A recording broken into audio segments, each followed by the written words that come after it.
ವಿಜಯ್ ನೇತೃತ್ವದ ಸರ್ಕಾರ ಅಂತೂ ಅಸ್ತಿತ್ವಕ್ಕೆ ಬಂದಾಗಿದೆ. ವಿಜಯ್ಗೆ ಶುಭಾಶಯಗಳ ಮಹಾಪುರವೇ ಚಿತ್ರರಂಗದಿಂದ ಕೂಡ ಹರಿದು ಬರ್ತಾ ಇದೆ. ಬಟ್ ಗಮನ ಸೆಳೀತಾ ಇದ್ದಿತ್ತು ರಜನಿಕಾಂತ್ ಅವರನ್ನ ವಿಜಯ್ ಯಾಕೆ ಭೇಟಿ ಮಾಡಿಲ್ಲ, ರಜನಿಕಾಂತ್ ಅವರಿಗೆ ಇಷ್ಟ ಇಲ್ವಾ ಭೇಟಿ ಮಾಡೋದು ಅನ್ನೋ ಪ್ರಶ್ನೆ ಇತ್ತು. ಆ ಎಲ್ಲ ಪ್ರಶ್ನೆಗಳಿಗೂ ಮತ್ತು ಊಹಾಪೋಹಗಳಿಗೂ ತೆರೆ ಎಳೆಯೋ ಕೆಲಸವನ್ನು ರಜನಿಕಾಂತ್ ಅವರೇ ಮಾಡಿದ್ದಾರೆ.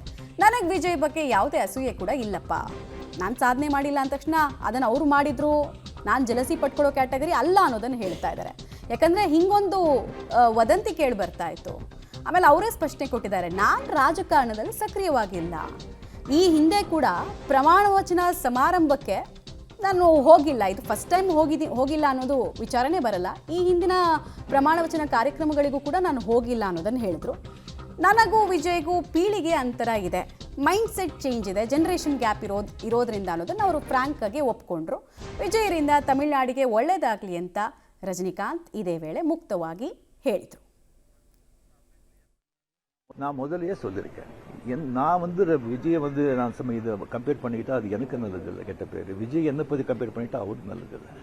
சின்ன வயசுலேருந்து அவர் பார்த்துட்ருக்கேன். அவர் சிஎம் ஆனதில் எனக்கு என்ன போகிறாங்க, அது இன்னும் இவ்வளோ சின்ன வயசில் 52 வயசில் எம்ஜிஆர் என்டிஆர் சாதனை பண்ணுறதை விட அதை விட ஜாஸ்தி. கம்ப்ளீட்டாக சென்டர் பிஜேபி எவ்வளோ பெரிய பவர்ஃபுல் சென்டர், இங்கே 2 பெரிய கட்சிகளை எதிர்த்து தனி ஆளை ஜெயிச்சிருக்காங்க. அது நம்ம சினிமா இண்டஸ்ட்ரியில் இருந்து எனக்கு அது பொறாமே இல்லை, ஒரு ஆச்சரியம் கலந்த ஒரு சந்தோஷம். அடே யார் அப்ரிஷியேஷன், சூப்பர். ஸோ அந்த பொறாமையும் இல்லை. விஜய் அவர்களுக்கு நிறைய எதிர்பார்ப்புகள் இருக்குது ஜனங்க மத்தியில்.